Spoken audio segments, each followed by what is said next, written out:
Hey, what's up? Hey, I'm Andy. Kind of Funny Live 3 is happening in San Francisco, California. Get your tickets on the internet somewhere. kindoffunny.com/KFL3.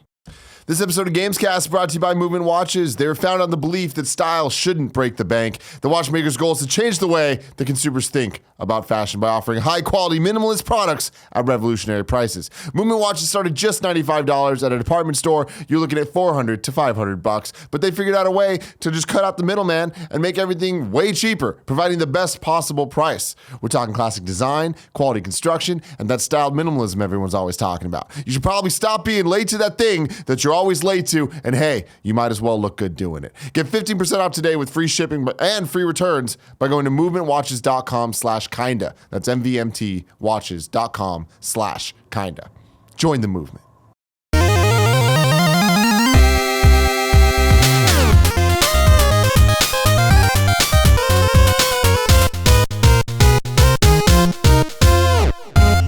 What's up, guys? Welcome to the first ever episode 120 of the Kind of Funny Gamescast. As always, I'm Tim Gettys, joined by one of the coolest dudes in video games, Greg Miller. Bonjour. And joining us for the first time on this show? On this show for the first time, yeah. It's been a long time. I've done every other show, including You did an Colin was oration. right. Marty Sliva. Hey guys, thank you so much for having me. Oh, claps. Thank you for coming in. Yeah. Exciting of course. time. Yeah. McBiggity himself. Yeah. On Twitter. Yeah, that was very exciting when you guys invited me, and I had to trudge through strange neighborhoods of San Francisco to get here. Yeah, you never But seen you some of made these it. places. Yeah, I made it. Yeah, I left some of me in the Uber. Sure, that happens. He was a strange, quiet man who was driving very fast, but I left a part of me there. That's Good. how it Yeah. happens. Yeah, Good. yeah. That's fun. Uber like that. This is your sometimes. first time in the studio. Yeah, it Also was hard to incredible. believe. Blows my mind. It doesn't because I've seen so much stuff in here and the barbecues and everything, and so I had a mental picture. I was wrong. Oh wow, really? Yeah. How much do you think it was going to be? Well, I didn't realize there would be the weird. They made me. You guys made me eat the pickle salt. But Yeah. that was mostly Yeah. Andy. Yeah, Andy Made me eat the pickle salt. shoving Kevin them made me eat pickles the in pickle people's salt. Yeah. Yeah. Have Did you guys you like talked? Yeah, I liked it a lot. It's really good. Yeah, it's I feel. addicting. I feel like this is a scary way. slippery My slope. thing with it is I just don't know when I would use it on anything. Yeah. They have a Andy just puts it on his hand and just starts and licking that it. doesn't seem like a life I want to lead. I feel like I would pull it out at a bar to get some weird looks. See, that's the thing. I understand tapping it in your beer. Yeah. Okay, yeah, that's a. Oh no, I remember- meant like pull it out in the bar and like put it on my just hand eat it there? and do Yeah, some yeah, stuff and yeah. Just do some see how stuff to- folks Sure. See where it sticks. see how folks react to that. Yeah. And then when they started putting the other one, the lemon twang, on Yeah. their hot Cheetos. Yeah, I really don't like the word twang. No, I don't either. But that's that's why I like got to it a lot. respect the Yeah. culture. Well, no, so that's what Andy does is he takes the twangs. pickle twang and he takes a bag of hot Cheetos, puts it all in there, and shakes that motherfucker up. Andy's an interesting creature. He really is. What's interesting about him is you look at him and you'd imagine he's somewhat healthy. You know Yeah. what I mean? You think he has it He looks somewhat like he together. looks like he has his shit together. Because he works out a little Yeah. bit, but he just eats trash. Yeah, You know what I mean? He's just a trash he's healthy panda. on the outside, dead on the inside. Yeah, exactly, Yeah. exactly, I yeah. love him. Yeah. Our sweet little boy, Candy Andy. Candy Andy. Candy Andy. That's his new nickname. That's his name at the Gold Club. Yeah. Yeah. Ladies and gentlemen, this is the Kind of Funny Gamescast. Each and every week we get together to talk about video games and all the things we love about them. You can get it early at patreon.com/kindoffunnygames. You can get it late on youtube.com/kindoffunnygames. Either way, we love and appreciate you very much. But we really appreciate Tom Bach, our Patreon producer, for the 10th month in a row. Yeah. Pulling that out of my That's ass. all. But it feels right. He's got 2 months until a fake year. Yeah. Since you just lied Yeah, about exactly. that. No, he's the homie, though. He makes the things happen. He came you through a can few make weeks things ago. happen. He was on this show. And That's he was awesome. really good. Yeah. Really damn good. We did some early E3 predictions. Yeah. Yeah. People asking when we're going to do the E3 predictions, like the official ones with the bets and shit. That will be the episode that goes live right before E3. The week before. So, yeah. it would make- Late on YouTube. Late on gonna YouTube. be like- But even then, though, it'll still be coming out. That's an I'm right. interesting You're wrong. wrinkle Yeah, you got to there, think though. about this. A wrinkle in time. Are you gonna get? Are they like bets where like the money has to go down to like the Caribbean, like those? No, kinda, not like, it's illegal not bets? that much of an offshore bet. It's the the Pinkies? progression of the beyond bets where it was Gotcha. Colin tried to get down to the granular nature, but then he'd always end up losing. He'd have like 91 Yeah, point, 0.91 yeah. points.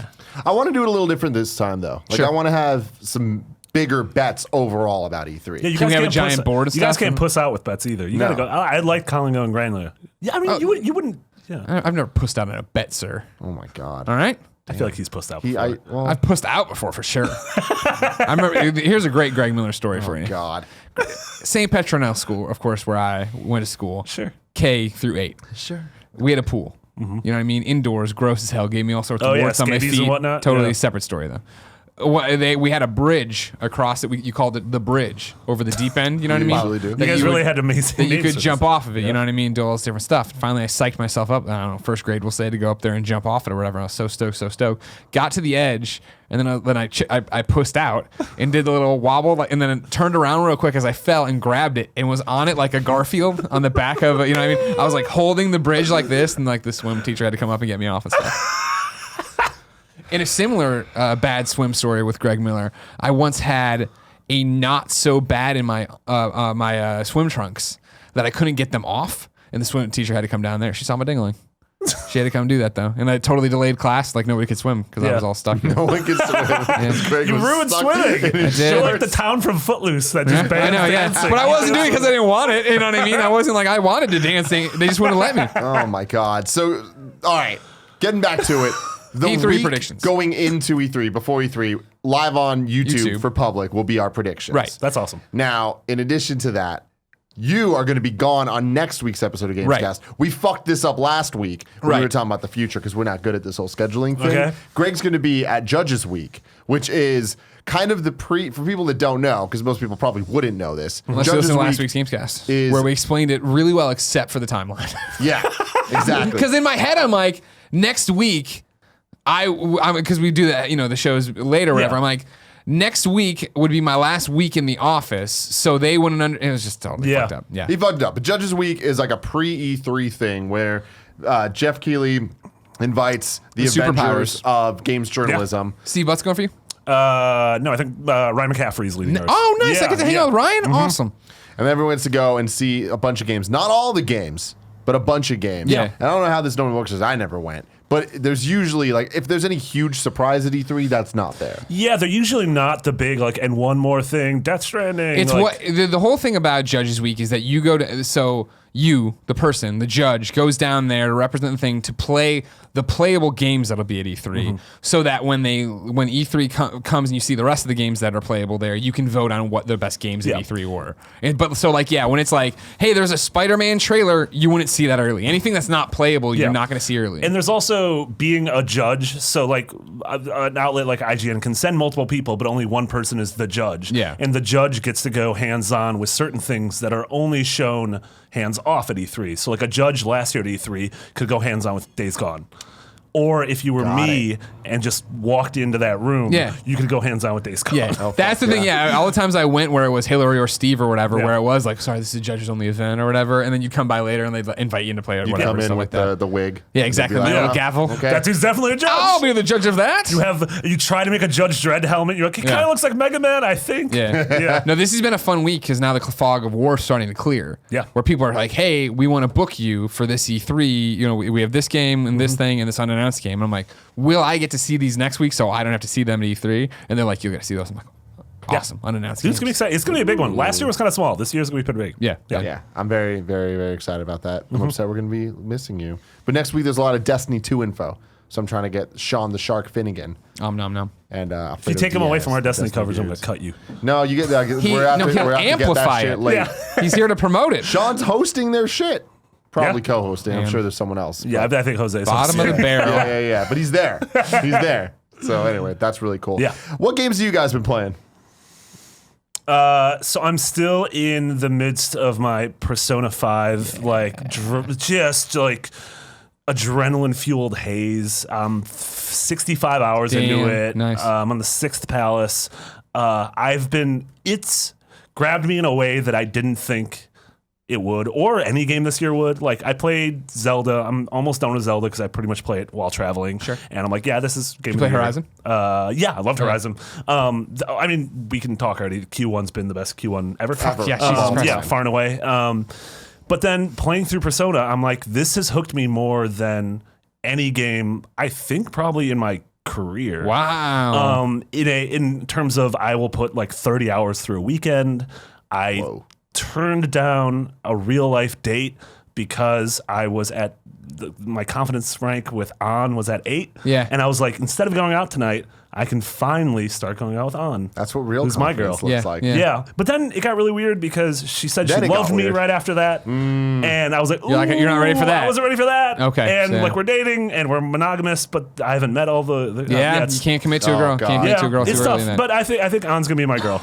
Okay. A lot of people say Makoto is. Yeah, a lot of people say Futaba is. Sure. Yeah. What's the cat's name?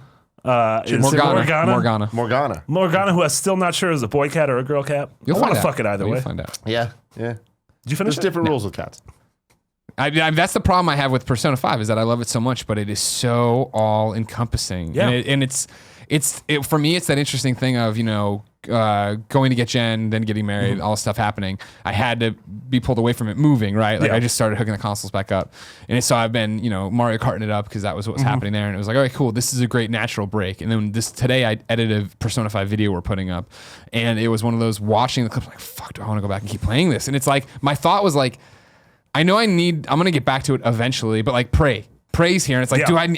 I feel like I need to stop and just knock out Prey because that's only 40 hours or you know what I mean? Like I should focus on getting something Have you done here. played any Prey? Yeah, I played about 6 or 7 hours of it. I love it so far. Yeah. Early on, I mean, I think the atmosphere world building, like it is nailing that BioShock thing of the 100%. opening, which I think is awesome. I think early combat is really bad. Like when you just have a wrench or a pistol, the game is not fun to fight mimics. But once it starts giving you more abilities, more weapons, and you start like sort of expanding your tree, it becomes something really special. Nice. That being said, Dan Stapleton, who's reviewing it for us, has had several game-breaking bugs. Because it's PC. Don't Yeah. play on PC. It's simple. Kids, don't play on PC. They made consoles for a reason. They're Yeah. perfect. Yeah. Okay. yeah.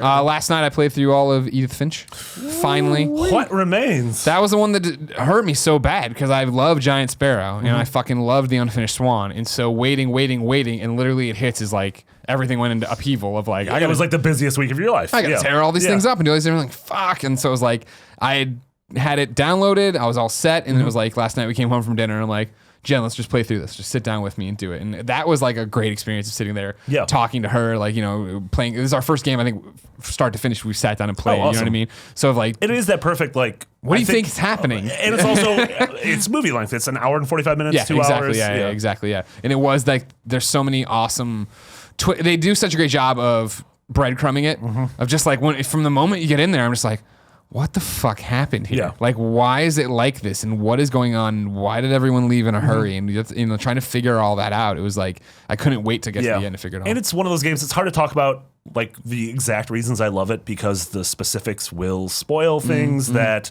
ultimately, like not knowing things going in, especially 100%. like stories in the back half of the game, not knowing what they were, like how they would play out was one of the coolest experiences I've had this year. Yeah. I wouldn't mind if I can interrupt you for 1 second with you host him. If we got through all the games, if we could do a little bit of all right, spoiler cast version yeah, of this cool. game because I'd love to Yeah. actually talk about it. Yeah, because there are a few Okay. of them that I totally want to just be like, this is cool because let's of this. pause right now, then talk about what you've been playing and everything else, and go cool. from there. Yeah, the one thing that I've been playing is Fire Emblem Echoes, which is something that I can't believe that I played because I talked so much shit about it. It's like, why is there so much Fire Emblem being thrown at us? I love Fire Emblem. Yeah. But like when we got that direct, I'm like, guys, I can wait. I can wait for the Switch one. Like Yeah. Awakening, fantastic game on 3DS, and then Fates, all three of them, Yeah. awesome. So into that. But that was just last year. Yeah. And that was a lot, especially with all the DLC. Lot of in Fire Emblem 3 there. games. Yeah, Like, that's exactly. a lot. Yeah. It's a lot. So I'm like, I don't necessarily need more Fire Emblem right Yep. now. And I was just like, and especially on 3DS, I'm like, give it to me on the Switch. This is just a disaster. Like, come Yeah. on. I get why they're doing it, but I'm just like, But then Nintendo sent it, and I was looking at it, and I was just like, fuck. It's happening. It's happening. Yeah. So I brought it home last night. I played for like an hour Yeah. and a half or so. And it's just like, it's one of those things where I'm like, all right, I'm so into the story. I never played the original. This is a remake. So this is a remake of the This original is a remake Famicom of the one. second one. Oh, okay. Fire Emblem Yeah, 2. yeah. There was a remake of Fire Emblem 1 called Shadow Dragon on the DS back in the day. That's the game with Marth. Yeah. This is Fire Emblem 2, which was called Fire Emblem Gaiden back on the Yeah. NES. And it was a bit of like many NES games. The second one was a little bit different Sure. in style than the first one. So this is a remake of that on the 3DS. And it, for the first time in Fire Emblem, adds 3D dungeon crawling for some parts, and that shit sucks. It's no. it's so gimmicky. I said ooh too quickly. No, but I mean, it's like You got excited for it? The problem with it is it feels so shoehorned in, and it doesn't add to the gameplay at all. It's just kind of there, and I'm always just like, I just want to get back to the Fire Emblem part. Like whenever I was playing, and to be fair, there wasn't too much of it that I had to go through. But the biggest issue with it is that it's still built on the engine of Awakening. So and it's just it doesn't ever look as good as other 3D.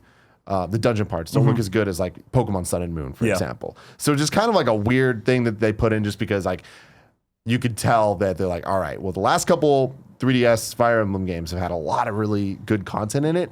We need to add something to this NES game. You know, to kind of beef it up a bit. Yeah.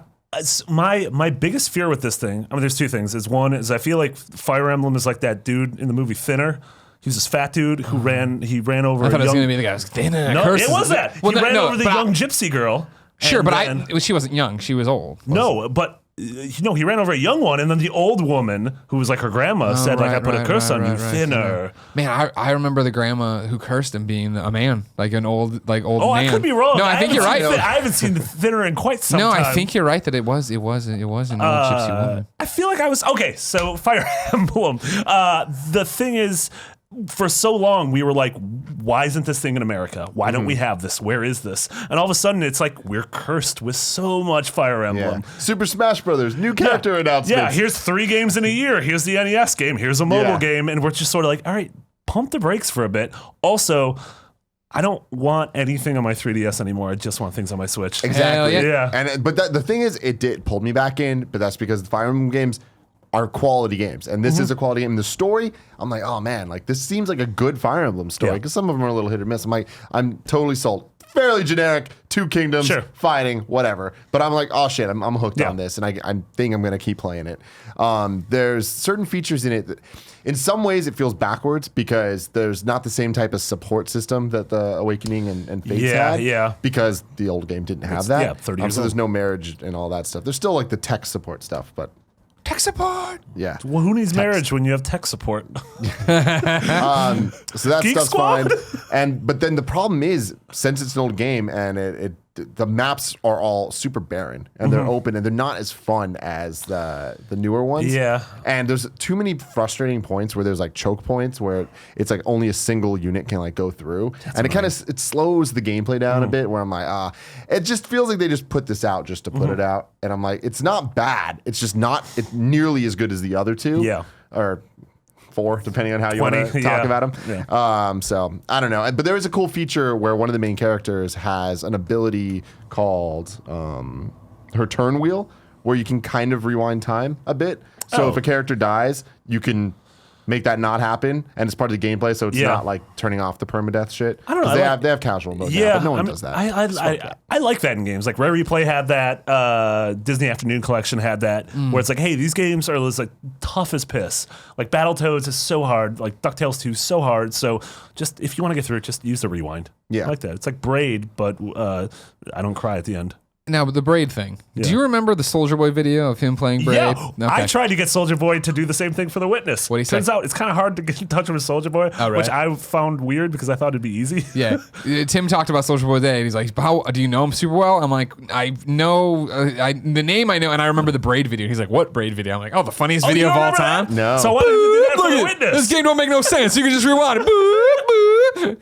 Yeah. I love everything about I that. imagine him doing those little line snake TV puzzles in The Witness. Sure. Yeah, that'd be Oh great. my God. Anyway, that's all I have to say about Fire Emblem. Okay. Let's go back now. We're getting into spoiler mode for what remains of Edith Finch. Finch. Yeah, yeah. Like the bird. Go Yeah. for it, boys. Okay, so this is spoiler mode. We can take the gloves off. Yeah. Did you expect the Unfinished Swan thing? No. I totally fucking And it was didn't. totally that thing where the wheels clicked into place. Yeah. Where, because the kid was named Morton there too, yeah. right? And I didn't even think about it, didn't do anything. And I'm with Jen last night, and I got up to the clock tower, and I all of a looked sudden in, the music and I went, hits. holy shit. Yes. And she's like, what? And I'm like, it finally makes sense why this kid's painting everywhere. yep. You looked and you saw the frog painting and the gold, and I was like, That's holy. awesome. And so then I started the going back in my music head. hit in, it was so I'm good. going back in my head. I'm like, wait, so is this legitimately the kid? And I'm like, because his mom died and we didn't know what happened to her, and I'm like running through my head. I'm like, fuck, is this the thing? Like, holy shit. Yeah, it's him. And Ian Dallas said on Reddit that, it's totally canonical. Like, the Unfinished Swan is that. He is the king of that kingdom. That when he disappeared and nobody knows where he yeah. went, he went into the painting, and it was like, what a brilliant fucking thing. And I was because they kept it strong. I thought what was going to happen, of course, is that we got to the end and he was going to be there, or you know what I mean, that Morton was going to be the one that we didn't know about. Because especially when she says earlier, I'm the last, or maybe one of two. Yeah. And then I haven't put it together. She was pregnant. She was pregnant. Yeah. And it was like, okay, cool, whatever. And then it was like, but I was like, it was one of the few moments where I like, holy shit. She's like, what? And I'm like, I don't even know how to put this into words to you. If someone didn't play the Unfinished Swan or didn't remember it, you sound insane trying to explain it. But the fact that it was 4 or 5 years ago, probably since Unfinished Swan. Yeah, I mean, I did it at IGN. Yeah. It was Judgment Day. Yeah, it was Judgment Day. That's right. That was one of the games that year. Yeah. Lost a Journey. Yeah. It was a very good game too. Yeah.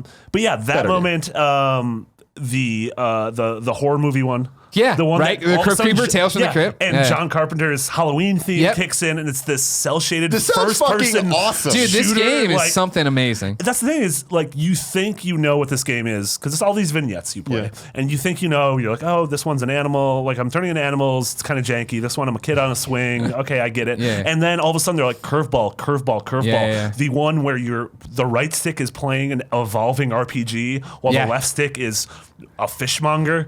I got to that part last night, and it was like I had flown back from North Carolina that morning, so I'm running on like no sleep. I was like, I had to sit up, and Jen's like, "You okay?" I'm like, "Yeah, hold on. I just gotta focus for a second here," because it was totally one hand doing one thing and the other doing the other, and I was like, "What the fuck?" That, I mean, like, then just the regular narrative, like going down and like this guy you thought was gone or dead or whatever is just in a bunker. has been living under the house for forever. Yeah. Like, Jesus, and then he finally comes out and gets hit by a train. You're like, Jesus, what a great, what a morose motherfucker. The shooting the deer for the first time. Yeah. Yeah, that was tragic. Yeah, the game sounds. We literally sound insane. This sounds. What the? I thought you were talking about just the Unfinished Swan part. Sounds insane. Oh, no. This whole thing sounds insane. Dude, it's one of those, like, I was worried about this one because it was that, man, Giant Sparrow, you're on to something. I loved this. I love the fact that that Sony brought you in like they did. That game company. Thank you very much. And signed you to this 3-game deal, and you're gonna do all this stuff. And then when Giant Sparrow put it up. Way too early. And said our next game is even finished, and then they tore it down a few hours later. You're like, Sony's probably not happy about that. Well, and I played the animal part at Judges Week 2 years ago.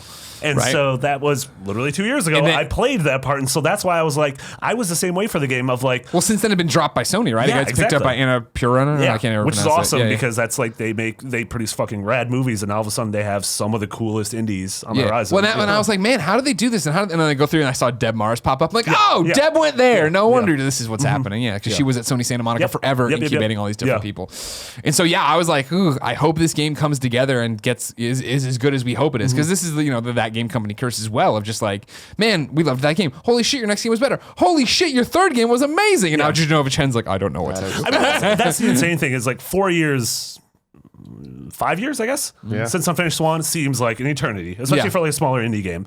But when you think, well, this game came out and it's great, but all we know about that game company game is that logo, or right? Did it even have a name? It was just like a bunch of people like in a field. A new one?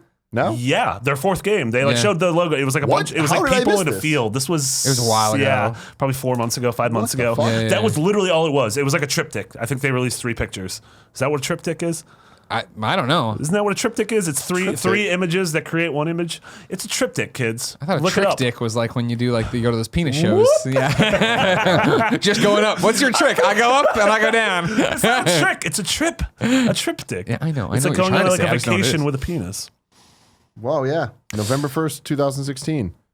But it looks like some Breath of the Wild shit. Wow, thanks for going to Polygon and IGN.com. I just went to whatever search Google results, you know what I mean? Dude, their SEO is so good. I don't know how they do it. We're trying to figure it out. Just ask them. They got magic Arthur, how do you do it? The unnamed title simply referred to as, quote, that next game. Nice. I love that. Nice. That next game. All right, there's some weird candles involved. But I was such an Unfinished Swan fan, because that year I think I can't remember if I voted for Journey, but I think I might have pulled. You might have voted for The Walking Dead. Yeah, Yeah, I that know. year was fucking awesome. But I Yeah. remember stumping hard for Unfinished Swan just because I thought it was so great and I loved the narrative. Yeah. And I reviewed it and I called it like a hot. It reminded me of drinking cocoa under a blanket. It was like that. Yeah. Like what a great Yeah, feeling. like you know a fairy what I mean? tale, yeah. exactly. And so have this tied into the universe, but like it was one of those things I never thought about. I never bothered to even wonder if these were in the same universe. And then to get there, like holy shit, how fucking brilliant is that? But then just like the game does such a great job of like I was saying in the beginning, like breadcrumbs throughout of okay, cool, like. Wait, why did everybody leave here in the middle of just the night and like just gone? Literally, there's Chinese food left on the counter because people just fucking the she remembers vamped. from years ago. Yeah. yeah. And then you get up and you get to that first bedroom door and she's like that. And then mom sealed all the bedroom doors. I'm like, What? Your mom's a sociopath. Yeah. What the fuck happened here? And and then it was the nods back to where like there was a comment of like one or two. I'm like, oh, Morton. All right, I know where you're going with this. And I remember, it didn't make sense to me until we got the reveal of her being pregnant because I looked down and I was like, oh. Okay, this is interesting. And like you could see her belly, and I thought it was just a weird perspective. Yeah. You know what I mean? And then she made an interesting comment of like you could tell these passageways were made for smaller hands and lighter bellies or something like that. And I was like, that's a weird thing to say. It's really also the weird game. to The say. first 20 seconds of the game, you play as her son. You're on that boat. Yeah. You're on the ferry. Yeah, with the and you broken can look, arm. You have the cast and Yeah. everything. And so, but it's one of those things you don't know anything about the game, so you don't. You almost forget what that is. My thought was going to be that I was going to break my arm in this journey, and that was me. Oh, this was like with you coming my back. diary. Yeah, Gotcha. coming back after the Gotcha, whole gotcha. adventure or whatever. Yeah. Now, It's a really good game. so. Do you think she dies during childbirth? Do you know? Have you? I haven't looked at anything since I didn't know anything going in. Yeah, and I haven't looked at actually deep dived. That's my guess. Yeah. Is that he is the last living one, and that he is learning who his mom was via this journey. Because Jen and I were having this conversation, we were sitting there talking about afterwards of like, she writes the thing and she's like, if you're reading this, I actually don't even want to give this to you. I want to tell you all these stories in person, but if you're reading this, I'm guessing I'm already gone. Yeah. And that was my thing of like, oh, and then when it popped up her family tree and it said 2017 for her, I was like, did she die during childbirth? And then he's getting this to do all this stuff. Yeah. But what a fucked up family. They are cursed. 100%. Yeah. All those people die in weird ass ways. Oh yeah, it's fucking insane. Yeah. Sticking your head in the fucking fish grinder. Yeah. Don't do that. Well, Don't do This that. game sounds crazy. It is. Don't stick It your head in is. the fish grinder. Go play it Also, tonight. the baby drowning in the bathtub. That whole scene where it turns into like fucking Fantasia. And it was like that thing of like, as soon as we went there, I was like, here's how it's gonna go. Like, Yeah. and Jen's like, jump on the handle. I'm like, I know that's what's gonna happen at some point, Yeah. but we're not there. And it's like the fucking dad leaving the letter to the Yeah. mom on the divorce fucking decree Yeah. about this. You're like, fuck. The thing is, like, if you take away the magical realism, this is the most depressing, just nonstop, brutal, emotional beating you will ever take. But the magical realism adds light and hope to everyone. It's a Pixar movie. It is, but except if it was like, this baby's dying, but there's fun. Yeah. Let's Draw a little doodle of him on the family tree. Yeah. Okay. Yeah, really good stuff. All right. Yeah.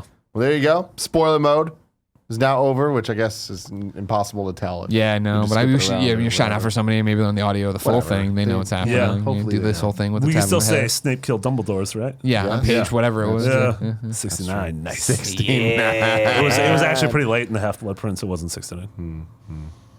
Next topic of the day. Take I your want notes. to talk about replaying games. Okay. What's you guys' stance on this? See, I'm glad you brought this topic up. Take your note for Kevin. He'll get mad if you don't take your you're note. so right. Because I saw you playing with the pen. I thought you were all set to do it. You were actually pointing towards it. Yeah. I want to tell you something too. The pen, great look for you. Uh-huh. This is a good look for It makes me hosting a feel- podcast. Yeah. Makes me feel a bit more, I'm all fidgety. What the fuck is up with this fidget stuff, by the way? You guys know what I'm talking about? We put up an article like with a bunch of links to fidget stuff, and people just keep buying them. What is like, fidget stuff? So, people get all fidgety with Oh, things? Yeah. like that cube, the Yeah. distraction. There's like cube? 1,000 of them though. Yeah. They just, I don't think I've ever seen a product Blow up overnight. go this viral out of, like from 0 to 60 and just people are buying a thing. Yeah. You know? I'm seeing every single goddamn picture on the internet. Turns People are out buying this. 2017 is the year of everyone becoming anxious. Yeah, I was gonna say, I wonder why. No. Yeah. Anyway, At Dice, Randy Pitchford walked over and he had one. He was showing it to me. I was like, all right, cool. That was actually a magic trick. Oh my! And then my wallet and pants are gone. I was like, what? Randy. playing games. Yeah, I hit you up about this. Yes, you did. Because what happened is, I don't know your guys' stance on it and what your history is with it. Mm-hmm. For me, it was last night, the excitement of getting my Minecraft Switch code in the emails, downloading, and then being like, well, am I really going to play Minecraft again? Like, I could play it on Vita. I still haven't gotten the platinum in that. I could go chip away at that. But is this one better? But then it was just the whole thing of like, well, what about replaying games in general? And not even Minecraft, because granted, every world's going to be a different experience. But what about like, I'm like, oh, I can't wait for Super Mario World whenever they get that on the eShop for Switch. But it's like, I've played that a million times. I've bought it a million times. And I think every time I buy it, I probably play less and less of it. I just like having it. And it's the same thing like Parappa the Rapper's here and Loco Roco's out this week. And that means Patapon's got to be coming soon, which is a different story because we'll play the fuck out of Patapon. Everyone will, won't they? They'll buy a new one, get one for the Vita. They're probably. But I want to know, like, I always made the joke on the old shows, just, old game is old, where I don't want to play a game that I've played before. I didn't know how you guys came down. Well, especially this year, it's almost, I feel bad if I'm replaying something. I feel bad because I'm like, I still haven't gotten to Neo. Yeah. I still haven't gotten to Nier, which are two games like right at the top of my list that I need to play. Yeah, I want to play Nier bad. And we're about to get into, like, I need to play more of Prey. I'm going to fuck around with Injustice for a little bit. And then all of a sudden we blink and it's fall. Yep. And so going back and playing like Destin Legary at IGN, he talks about he played Mass Effect 1 30 times. Every time as a man, which I found fucking flabbergasting. I was like, how did you not accidentally create a woman 30 times? At any time to hear any different dialogue, to do something if different. Someone's like, hey, your favorite game of all time, you played 29 times. What if you could play it a little bit different this time? I'd be like, sure, fuck it. Yeah, wow, the Journey Wanderer's naked this time. Like, oh, yeah, it's a Rick and Morty scheme. Yeah. And so, like, in my mind, especially longer games, I don't replay. That being said, there are probably 10 games I replay on a yearly basis. Really? Journey is probably the most recent one. Okay. But mostly Super Nintendo games. You mentioned Mario World. It's Mario World, The Link to the Past, Super Metroid, Earthbound, Chrono Trigger. Like, these are games I go back to literally annually. Really? And then Why? What brings you back to them? I still do think the Super Nintendo is the best console of all time. I feel like, I don't want to say games peaked there, but my personal taste in games peaked there. Like, I don't think there will ever be a better Mario, Zelda, or Metroid game than those three. As much as I love Breath of the Wild, I think it's like a genre-defying game. So I go back to there. It's comfort food. It's knowing exactly what to do. I go back and play Banjo-Kazooie because it's muscle memory. Like, we played through all of Banjo-Kazooie like a year and a half ago on Christmas. It was me, Andrew, and Alana, and we played through the entire thing and got 100% and didn't need a guide. It was just like, I remember doing this. I've done this enough. It's familiar. And then the other reason I replay games is to show someone something. Sure. Like, if I start dating someone, it's like, I want to show them PT, or I want to show them Catherine or The Walking Dead. But other than that, like, I'm never going to go back and replay a 100-hour RPG. Well, that's the thing when, like, the trophy list will pop for, like, whatever weird Japanese RPG, and it is, like, play it 3 times. You're like, man, what the fuck, this game's 50 hours long. You guys had Andrew on the other week. He Persona. Platinum fucking Persona. That's insane. I can't find, exactly. I can't carve out any time to get past, like, hour 30, and he's out there playing it twice. And that's the thing I'm with you on. It's just, like, it's so hard to sit there and be like, I feel guilty playing more Persona because I feel like I'm missing so much now that the wheels are starting to turn again, let alone the things I left in the dust, right? Like, Neo was never for me, but Nier, since we did the Square stuff and I saw that for the first time, really, I was like, shit, that game looks awesome. Man. And now I get to fight the Square Enix CEO. Fuck yeah, all right. I feel like Nier is that game this year so many people are sleeping on, like, not on purpose, but just on the fact that Horizon and Zelda and Mass Effect. It came out in that in there, but it's also of that quality, though. That's what everyone is saying. And, like, so many people I trust online are like, Patrick Klepek wrote so much about how, like, this is fucking Game of the Year material, and this is so insane. Yeah, I need to play it. I love replaying games. I'm all about it. But I also don't play super long games to begin with. Like, I think that it has, like, Zelda is the obvious thing for me where I'm like, I invested a lot of time into that game. Horizon, I just try to do bare minimum, just beat it. And I had a great time doing that. But I don't think I'll ever replay Breath of the Wild. Like, that's not the type of experience that I need to go back to. And they added New Game Plus to it, right, in the update? Yeah. Hard mode? They added hard mode? Hard mode, yeah. They're adding. Like, That's in the DLC. It's not a New Game Plus. It's just that you can continue playing. Yeah. And have it be different. Because, like, technically, your save point before Ganon. You can't save after Ganon. Sure. Yeah. So, Spoilers, Ganon's the boss of that video game. Yeah. But I'm with you where annually I'll play through a whole bunch of games. Most of the Marios, like the old Marios. So 1, 2, 3 Worlds. Star Fox 64 is on that list for me.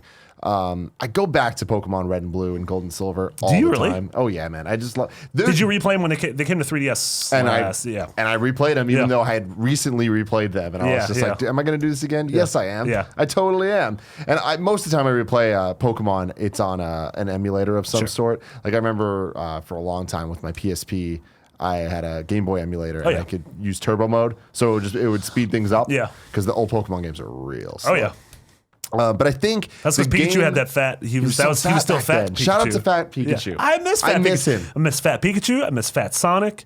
Miss fat Waluigi. Oh, fat Waluigi. Yeah, I don't think he ever existed. No, he but never I miss- did. I He's miss him. Wario. But I think the game that I replay the most is Super Mario 64. Yeah. I go back to that at least, maybe not all the way through, but the first half of that game, like the first half of the levels, I replay those things so much. That's really funny you say the first half because I could encyclopedically 100% the first probably 6 worlds in Mario World. But if I got to there's one where you have to raise and lower the water, I'd probably be like, oh, I haven't played this one that much. Yeah. Definitely don't remember this one. No, I mean, that's the thing is because it gets progressively, the levels get less and less interesting in Mario 64, but that's a story for another time.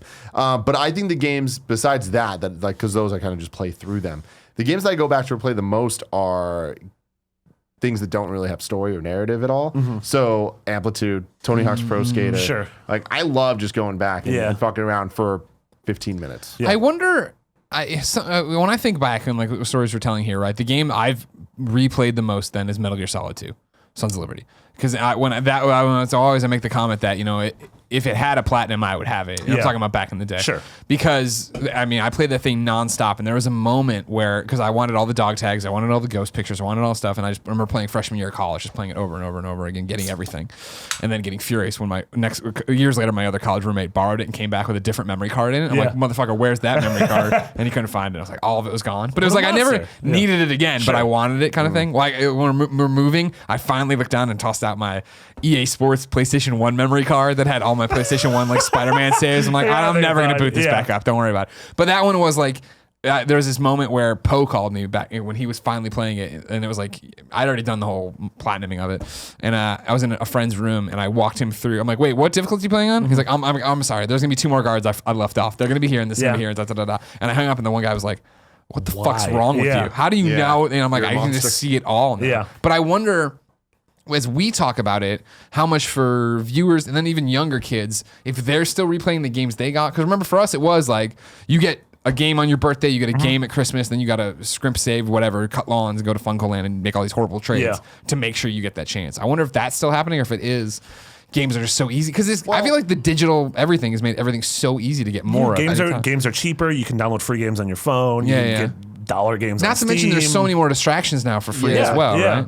I think that also there's a difference though between replaying a game over and over and over and over and over again, back to back, and replaying annually, right? Sure, Those are kind of different conversations because then the latter is going back to something. Sure. Whereas when you're a little kid and you only have Frogger's Great Adventure on the PlayStation 2, Hell yeah.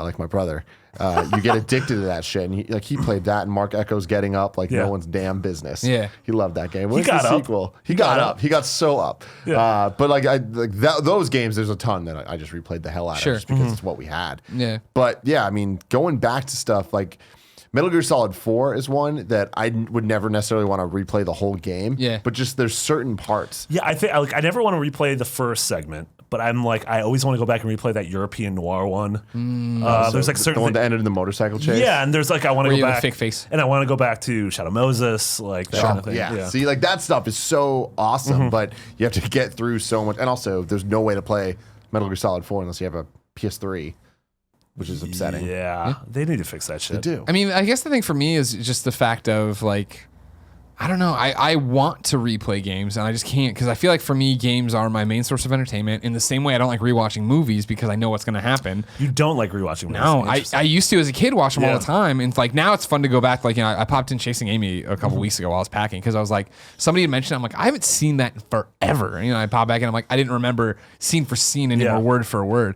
But games is the way of like when cool, here's the HD Batman collection. You know what I mean? I was like, oh, fuck yeah. Or, you know what I mean? Whatever. Yeah. Remastered Batman. And I put in Arkham Asylum, and I got a few hours in, which is deeper than I normally get on these things. I was like, yeah, and then just, whatever. And it's like the times they've re-released Peace Walker with trophies. And like, I'm like, in my head, I'm like, fuck yes, finally, my favorite game of all time. And then I popped on a plane, I'm like, someone comes out, I get distracted, and it's over. You know what I mean? And we live in a world now where remasters and just up-res games and remakes and whatever are just so constant, where it really does put this topic to the test of what are we willing to replay and what aren't we? Because there's certain games, Metal Gear Solid 2 comes to mind, and 3 as well, and Final Fantasy 10 and 10-2, where I loved those games on PlayStation 2 so much. And when it's like, oh fuck, there's HD versions of them and they're coming to Vita, I'm like, oh shit, I'm definitely gonna replay that on Vita. I remember playing Final Fantasy 10 and thinking I would give anything to play this portably. Yeah. Like if that would have happened, oh my god, I'd put so much hours into it.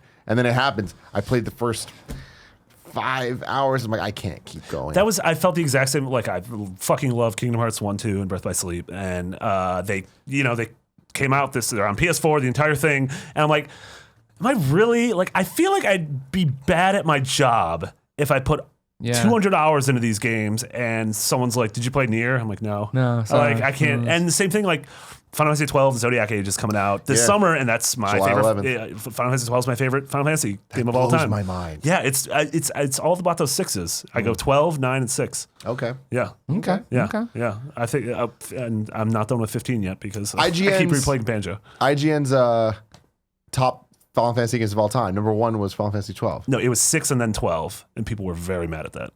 And that was because Zach and I led that meeting, and Zach and I both really, we were biased. Zach and his denim jackets. Get out of here! His handsome face. Get out of here, you good-looking son of a bitch. Yeah, and then Megan Sullivan was just fucking furious because she's like 12 shit. And we're Yeah. No, We got the votes. Number 2. Too bad. But then there's something for me, Crash Bandicoot, Insane Trilogy come in the summer, and I'm playing the shit out of that game. Yeah. Like if the platinum's achievable, I'm doing that. Yeah. See, and that's what scares me about it all is how many times I've been stoked about something coming out, like a Bastion coming to Vita. And I love Bastion, and I reviewed Bastion on Xbox and all this different stuff, and played through it on Vita. And then when it was like, all right, cool, new game plus, I was just like, whew, you know what? I'm gonna take a break and never come back to it. You know what I mean? So like now that Patapon is coming, it's like I hope that I've taken so much time off of Patapon, let alone Patapon 1. You know what I mean? But then I do have a feeling it's going to be all the changes that were made for Patapon 2 and 3 that I love so much, they won't be there in 1. I'm like, It's funny, funny, they're gonna fuck it up and put some trophy in there. As like, sort of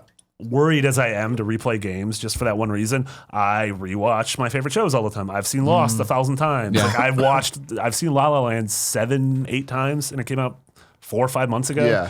So it's one of those things, like if I love a movie or a TV show, I will just constantly rewatch it and force people in my life to watch it. I wish I had that thing, because there was the thing, like when Smallville came, here's every episode, and I was like, and I beyond infamously at Clement's, I was like, I'm gonna watch every episode and put up a review on the blog. Every episode? And he's like, no, you're not. And I'm like, no, I will. I'll bet a pizza on it. And I made it like 4 episodes in, and I'm like, I do not want. I remember all this really well. I don't need to be rewatching. You made it 4 episodes in, you got a stitch in your side. You're like, shit. I gotta slow down on Tom Welling. Going a little too fast here. Oh, man. Yeah. I remember when they re-released the Devil May Cry HD collection. I loved DMC 1 specifically on PS2 era and 3. And I played a little bit, and I'm like, all right, cool. It's something about, I do replay a lot of games for a little bit, just to kind of get a taste. And just remember it, right? Yeah. Like when they released the Prince of Persia trilogy in HD or whatever on PS3 with a 3D mode that was garbage. Oh, remember 3D mode? Yeah. And that trilogy is one of my favorite gaming trilogies of all time. I know a lot of people only like the first one. I like all of them. And when I was replaying it, I beat the first one, started playing through the second one, and despite really liking it, I was like, I'm not going to keep doing this. Yeah, totally. Because I started to realize I'm just doing it to do it. And that's never a good reason to be doing anything. And people will write into Beyond or Unlocked all the time and be like, what are your thoughts? I played through half a game and I'm not liking it, but I should finish it, right? And my thoughts are like, no. Like, if you're not like, if you're tired of something, just like, it's totally fine to bounce. Like, you're not doing a disservice to anyone, and time is like the most valuable commodity we have. I feel like, at least me personally. I guess money's probably time's the second most valuable commodity. And so, if I'm like halfway through something and not feeling it, as long as I don't have to finish it for work, I'm like, I'm fine bouncing. Yeah. So replaying games. We fucks with it. We fucks with it. Not really, Yeah. but you guys do. You fuck with fuck it. No, with I it. feel like you've fucked I with fucked it. with You it, fuck I with it think, but enough. and then I shake my head, I walk away. Next time next time I see you tweet about replaying a game, I'm gonna be like, "Oh, you fucking with it again." Nah, well, okay, fair. Yeah. Or if they ever put out Infamous. Shuhei, if you're listening, put out Infamous Listen, number 1 Shuhei, please listen. on PlayStation 4, please. Someone listen. Also, Sucker Punch, please make a video game. Oh, they're making something all right. Ooh, it's gonna be called Famous. Yes. It's a Nashville Yeah. tie-in. I'm into it. Totally into it. So, a couple months Good ago, job. we did a topic, 2 topics actually, that were every game coming out before E3 and what we thought about it, if we thought it was going to get delayed. Sure. And if we thought it was going to like set the world on fire or whatever. And there was a ton of games, but this was post Horizon and then into Pre-E3. pre-E3. Now I want to do the same thing before E3 happens of all the games that we know that are either having a release date in 2017 or that are said to be coming out in 2017. And we'll kind of go from there. And also it's the discussion of what games are we most excited for the rest of the year. Stop talking about Patapon. You fucking with it again. I want people to know. They need to know. The first big one for me, Crash Bandicoot, Insane Trilogy, super damn stoked. June 30th. Hell yeah. Get hyped. I'm looking forward to playing it. Yeah. I'm I'm looking forward to playing Warped. Yeah. Like, did Haven't you seen it yet. Did you play? You were at PSX, right? Yeah. Were you? Did you Yeah, play it at I did. PSX? I was a little worried playing 1 because I love the original Yeah. Crash Bandicoot. Haven't played it in a while. I don't love it as much as you do. Because it's not a good game. And just a heads up. the secret is I don't think it's a great game, and so like That's why I think the it was really remake- pretty, but I was worried. I'm like, ooh, Running at the camera and doing all this dumb shit. Yeah. But that's why I think they'll plays fix great. it. I think they'll fix They are fixing the problem. the things I hate about Crash 1. Yeah. And I'll see Same what Are system. they? They're adding analog control. Yeah, definitely. Okay. I mean, if you played it and don't like it, you just straight up don't like it then. They fixed You don't Crash fuck 1 Okay. in this. Okay. So I'm more like by the time Warped came out, I feel like they as in the industry as a whole understood 3D platformers more, and so I feel like Warped is the one that's going to age the best of the 3. Yeah, I think Warp's going to age. It's going to be in the middle. I Okay. think 2's going to be the best. Because the Ooh. problem with Warp's my favorite. But the problem with Warped is it has way too many gimmick levels. That's way true. too many vehicles, way Yeah. too many like random shit that are not just platforming. Yeah, that's how I felt about Jack 3. and I don't think those are going to age well. Yeah. I think the rest of it will be. What happens? You beat this game, and all of a sudden you unlocked CTR. Dude? Do not even fucking get me started. Like it's not possible. It's not goddamn possible. What if you But beat there's it and you many unlock the rumors that are trailer being for a new announced Crash? this year? If they pull off the Year of Dreams 3, Sony, They pulled that I Sly can't Cooper even. shit because that was that Sly Cooper collection. Remember? Yeah. When you Oh, and they beat put it and the Thieves' you Time. when you platinumed it, right? You unlocked the trailer for Sly 4. Yeah. Just give me that cart. Everyone's playing that Mario Kart. Give me that Just give me that Crash Give me cart. that. Yeah. Oh, I mean, little throwback to the last topic. Mario Kart's a perfect example. Mario Kart 8 Deluxe. Sure. I'm Yeah. replaying that technically. Yeah. It's like, But now you're playing on a good system, so it's cool. I mean, whatever. I played the hell out of it on the Wii U. So You didn't. You weren't that good at it. I'm not saying I'm good. I'm saying I played the hell out of it. Me and you haven't had a real match since Switch came out. Anytime. You know that. Yeah, we should- Stop this I mean, fucking You guys- show right now. I feel like there's like 7 people at IGN that are better at Mario Kart than you guys. I don't believe it for a second. I think Jonathan Dorbush is Did they better. beat Zyger? I think. Brendan Graeber. I was sitting right next to Sean Pitts. Yeah, Brendan Graeber, absolutely. Yeah. I was sitting right next to Sean Pitts watching that. Now, match. for the record, time out. Brandon Graeber, I bet, is way better than me. He's way better than every game. He never played a fucking Souls game, and all of a sudden he's like, I guess I'll do the guide for Bloodborne, and all of a sudden he became better at Bloodborne than me. I'm like, how the fuck did this happen? Yeah. I was sitting next to Sean Pitts, who had the $150. Yeah, I just got on his that check race. today. Did you really? Yeah, did you see it? No. I'll What, go did he get give it. you all the pennies? No, I'm not going with the penny So I was plan. sitting next to him. I want to hear this. It's not how podcasts work, Greg. You don't run off of the set. I also and say feel you bad wanna that hear Greg things. made this like poor kid, like he's just fresh faced, pretty new at IGN. Made him pay him $150. Going to Extra Life. It's going to That's charity. good. Yeah, that was that was. Okay, from the that's beginning. good. I didn't realize it was going to Extra Life. He swung by today with the giant novelty check. Also, he's an idiot who doesn't know how to fill out a check. No way. Pay to the order of $150. Hey, if I'm being honest, every single time I fill out a check, I Google check just to like see what other people do. You're a It goon. says pay to the order of. I That's know. a We got person. Venmo these days. Come on, guys.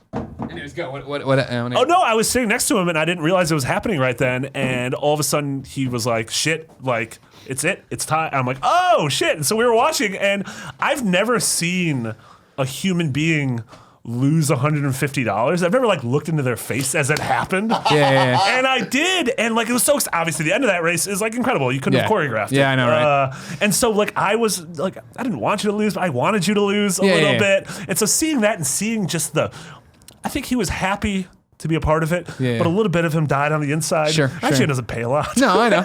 Yeah, no, that's the thing. I'm taking him down. He just got here starting salary at IGN. I'm like, Just fucking give it to me. Move to San Francisco, the most expensive city in the fucking planet. Yeah. Yeah. It's a great time. It's a damn great time.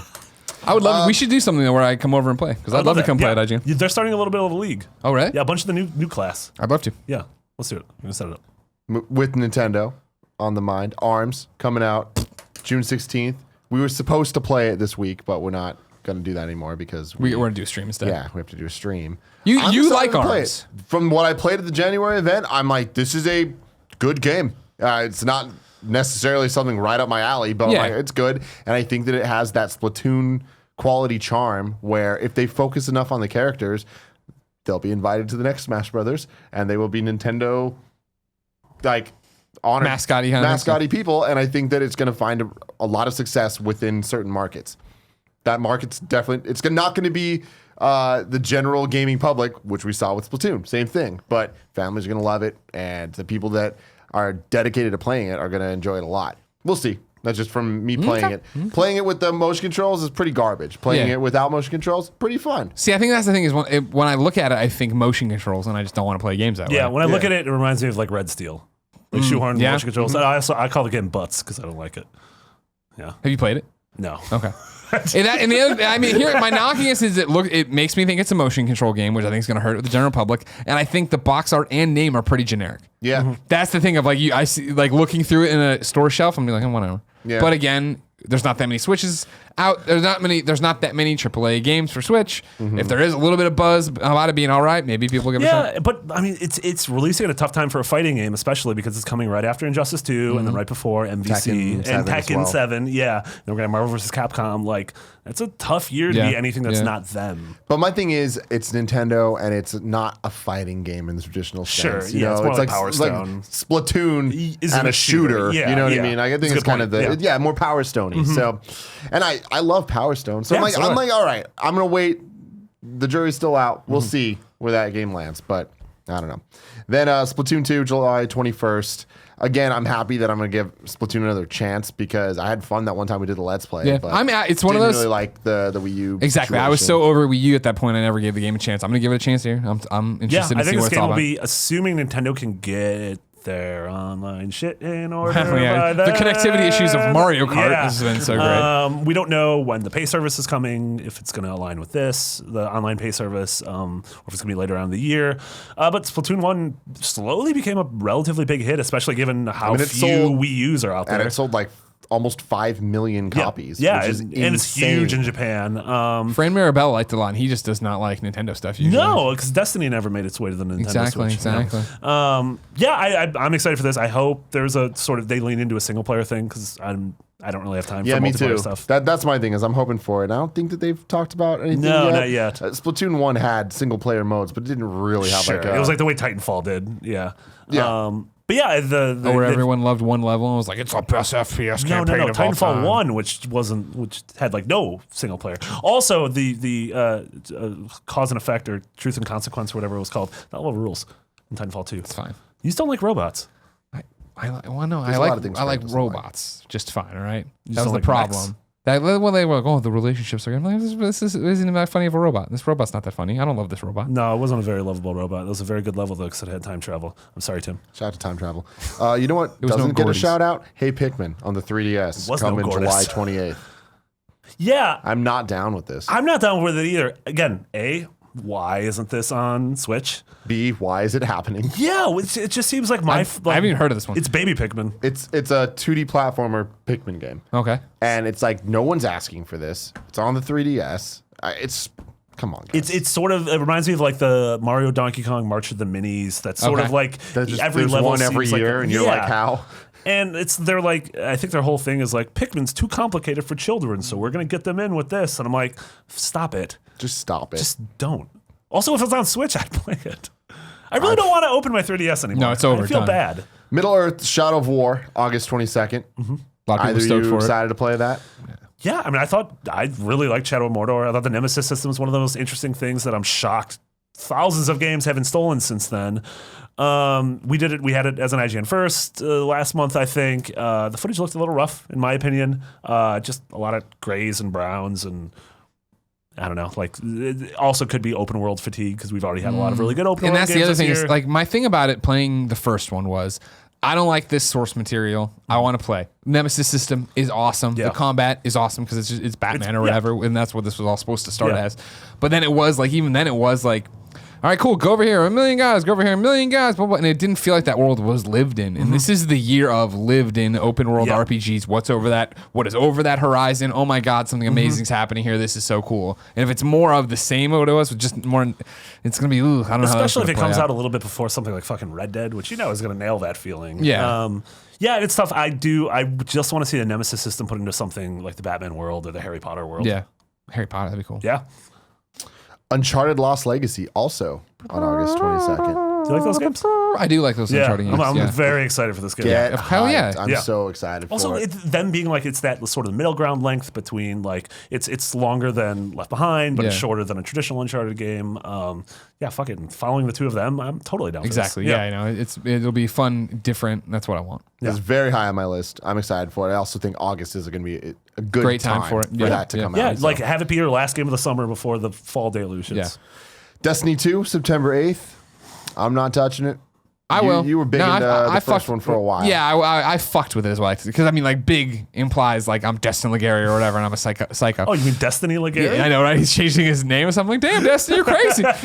No, yeah, I played a bunch of hours the first, when it was still Destiny Vanilla or whatever, got to level whatever, 21 or whatever, where I didn't have to worry about anything more. And I had fun with it and enjoyed it, but it was rough. Came back a little bit for Den of Wolves, but it was by that point, there were so many people so invested who knew everything. It was like, all right, you guys are really into this, and I don't really want to do that. I feel like this will be one that I get in and I do the same thing, fuck around with, and by the time they're like, all right, time to worry about raids and light scores, I'll be like, all right, peace, guys, this is fun. I feel like they're going to try to remedy that and give, because Destiny is one of those games that like launched at like a 6.5 and ended up being like a 9 because once like Taken King came out, they're like, all right, you finally delivered 2 years later on what this game should have been. Yeah. Which is what I think a lot of people feel about like Uncharted 2 to Uncharted 1, AC2 to AC1. Well, I think, especially all the games that live online, you know what I mean? The things that do change like this one. DC Universe Online, I'm talking about not as a joke, Rainbow Six Siege, stuff like that that comes out and then gets added to. Yeah, the and Division.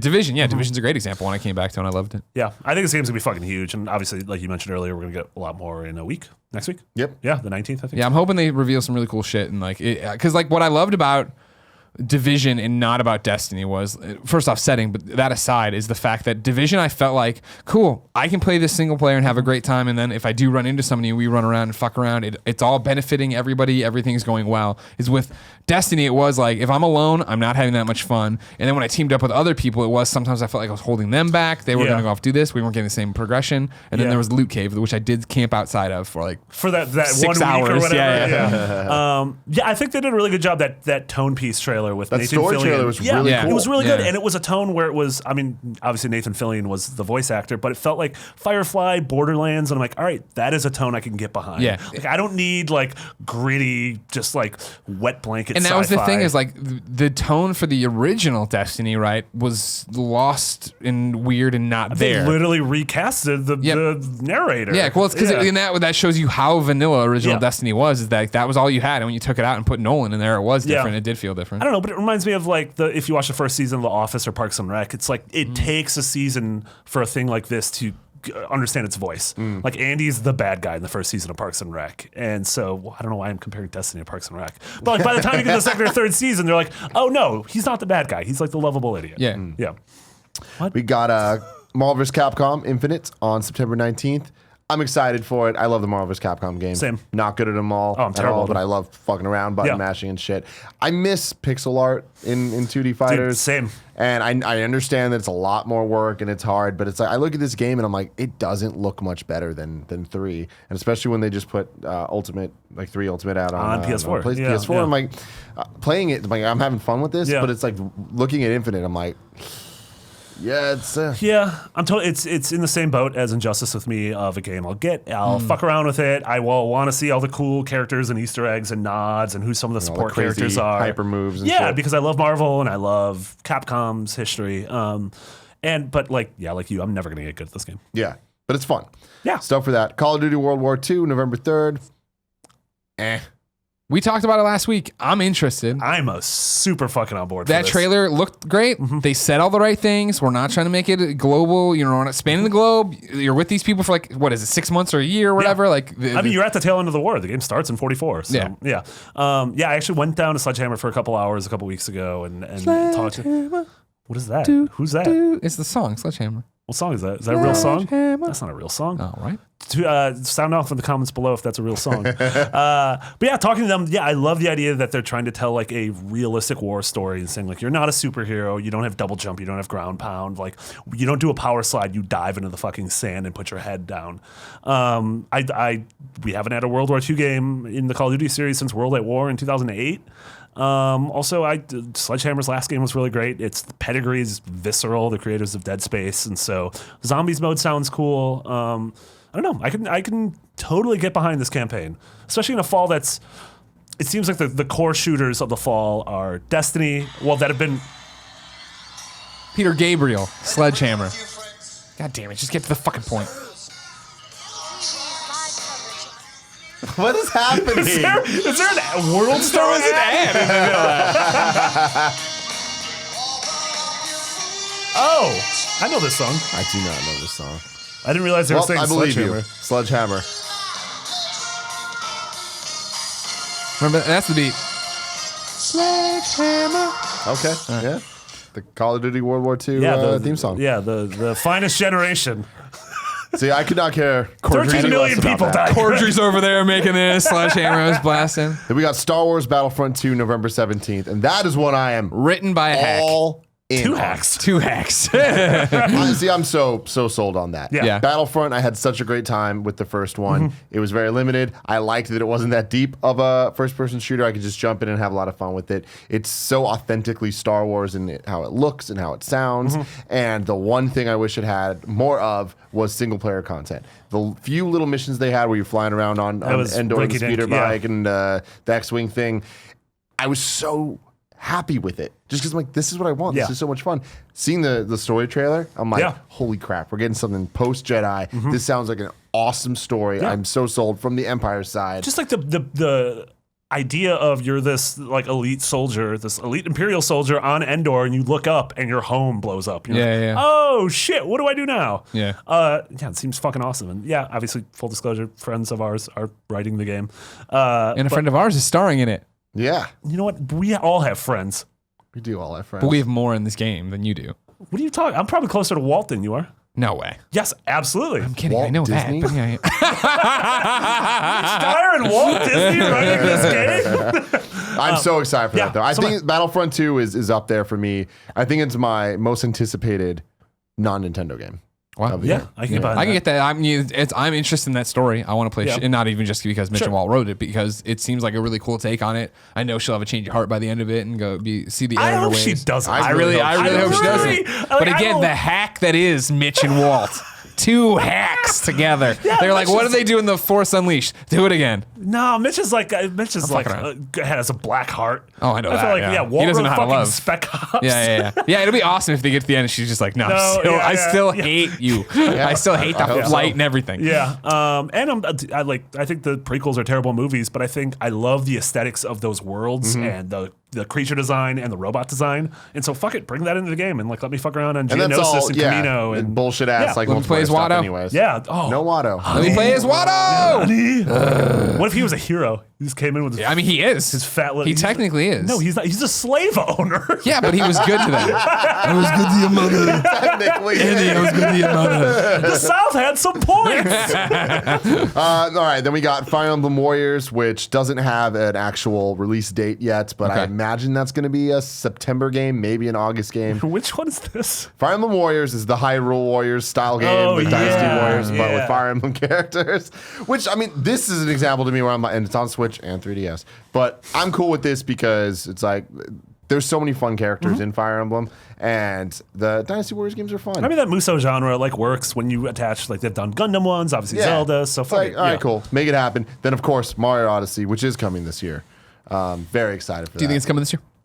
I do. Okay. I really do think, because that team moved over from 3D World 3 years ago. Yeah. I have a feeling this is going to be there. I think at E3 they're going to deck out their booth as New Donk City or whatever the fuck it is. New they Donk did, City. Hyrule last year. I think this is going to be obviously their flagship game. And yeah, I totally see this. Whether it's October, early November, I don't know. But yeah, I think we'll be playing this this year. I think November. Yeah.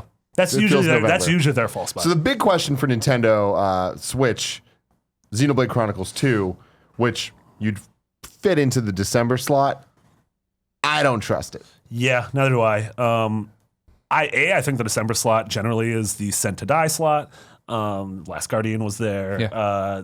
Siege is one of the few examples of a game that overcame the December slot and grew on to be something Far big. Cry 3. Far Cry yeah, 3. yeah. Wasn't that the year we fucking voted on Game of the Year before? Yeah. Yeah, that was bad. Mitch called us in a conference room and showed like- it, and he was like, "You gotta like this game." We're like, "You sold it poorly." Yeah. and Don't then like then I Star played Wars. it over Christmas break. I was like, "Fuck, It's so good. this game's awesome." I think we had Xenoblade Chronicles 2 in Japan, but not here. I can see that. This year. Yeah, because Xenoblade Chronicle. Yeah, because X came out in Japan 6 months before Yeah. here. Yeah. So we'll see from there. But then there's a couple other games that are announced for The 2017. stragglers, if you will. That just don't have any confirmed dates. The two Sonic games, Sonic Mania and Sonic Forces. I am so sold on Sonic Mania, especially now it's coming to the Switch. I'm hoping we get that mid-June or so. I bet it'll be a July or August game. Hopefully, I think it needs to be before fall. Yeah, the it earlier the has to. better. Do you think but there's a chance it doesn't come this year at all? Because they're a super small No. team, aren't they? It is Yeah. super small team, Well, and this thing's been delayed. it already a got bazillion know, pushed? times. Yeah. That Everything doesn't mean, comes they don't out. mean shit. You know that. And I can't. Yeah, I'm stoked for Mania. I have Sonic nothing Forces, for Forces, man. Yeah. The thing is, I love Generations, but I love Generations just because it was pretty good. Yeah. Well, one thing good about Sonic Forces, it brings back the chubby pregnant That's what I- Sonic. that's what I like love. that. Yeah, Yeah. yeah. I like to think that Sonic was and fast, but Pikachu he were liked to eat. pregnant. At Yeah. some time. They were- Yeah. Wario's pregnant. Sure. I feel like Wario to Waluigi is Brian Altano in Yeah. 2013 and 100%. Brian Altano in 2017. Yeah. Yeah. Yeah. I like that. Yeah. I hope he good doesn't imagery. listen to this. Nobody Crackdown. does. Is Crackdown coming out this year? Dude. Fucking Microsoft. Dude. God. So I'm on our Xbox show, and this is Microsoft's, in my opinion, the Xbox's make or break year. Scorpio is their big thing. They have to somehow convince people to spend money on a premium product, and then also be like, what are we playing? Not only this year, but next year Yeah. and the year after that. And so, in theory, this year we get the unannounced Forza game, Forza 7, and then we're going to get Crackdown, State of Decay, and Sea of Thieves. From what I wouldn't be surprised if we don't get any of them. Yeah. Like, I think Sea of Thieves is this year. we don't even know what that game is yet. I'm fucking stoked for it. It was one of my Have you favorite played games it was one of my favorite games at E3 last year. It was a fun experience. It was I'll so say much that fun. And then, but Crackdown we haven't seen since Gamescom 2015. Which is horrible. Not great Yeah. news there. That's a red flag, guys. It wasn't mentioned at all during the Microsoft press conference last year, and then right afterwards, a press release came out that was like, "Oh, by the way, you'll Still see working more." on this. Don't worry about it. Yeah. I don't know. I'm excited because the fucking Crackdown 1 is awesome. And I love when they showed that what you could do with the cloud with all the buildings falling down. I want Right. to destroy buildings. Yeah. But I don't know, man. I have a feeling when we see that game, it's going to look drastically different. That they went and something went wrong, and they stopped, scrapped it, and came back, and Yeah. that's why it's taking so long, and that's why it's so far Yeah. off. I think Cuphead. Fucking Cuphead. Is it this year? What are you doing? Are we getting it this What are you year? doing? At this point, what does it matter? I know they burned all their positive What they momentum had on that, going right? forward, man. Yeah, I mean, It's- this is a prime example of Believing when you your watch vision. too early. Yeah. Well, I And, mean, for me, I think it's believing in your vision because this is the one everybody played and like, man, this is great. Well, what do you do outside of the boss battles? And the guy's like, it's just boss battles. I'm like, oh, well, make levels. And they were like, all right. So they went and made levels and they came back and everybody's like, oh, these levels aren't good. And it's like, well, Like, oh, no. fuck, god Yeah, damn it. yeah, Why didn't yeah. I would have rather it have been like, hey, here's a game that for me, I'm like, this is too hard and I don't enjoy it, but I respect what you're Yeah, doing. And $20 boss rush a lot of mode. people are going to fucking like this and it doesn't matter that I don't because now it's going to come out and it's going to be a 6. It's going to be Yeah. 6.5 because it's Yeah. like, oh, the bosses are cool, but everything Yeah. sucks in it. Yeah, it's tough. So upsetting. Detroit. That's not this year. There's no way that's this year, in my opinion. I agree. Gran Turismo Sport. I feel like it has to be this year. I mean, this is my thing when we did our in January when Colin and I and Peace I Love You did predictions, and I was like, this is one that I see either happening in the summer or not happening at all this year. Like I have no faith in them that these games always get delayed and always get pushed around. And, and it's like no, and this is the same thing. The audience is like, well, they've said 20, and I'm like, dude, everybody says something before they delay a game. Yeah, Like, that's how I mean, the tough delays thing work. is we don't know what is the state of Sony first party in the fall. Yeah. Like NAC 2's in the fall, probably. Probably. Like, I mean, well, that's they the thing. just Is like showed you it can off, sit here and like- start probablying it around pretty. Like I mean, I could. This is where it always gets weird because I need it all laid out in front of me because to keep it all straight. Yeah. I could see God of War. I could see it. Yeah. I could see you saying at E3, hey, God of War is coming this year. This blah blah. I could also see it being spring. I mean, that's the whole thing. Is I like can see the same thing with Spider-Man. Spider-Man is not this year. But if that Spider-Man's if that team moved on directly from Sunset Overdrive, Yeah. which was 3 years ago, so the game was in pre-pro before that. Yeah. Although I don't know when that deal was signed. Exactly. That's my thing. Is Yeah. I think that we saw so little at E3 last year. I mean, again, to put it in context, the game doesn't have a title.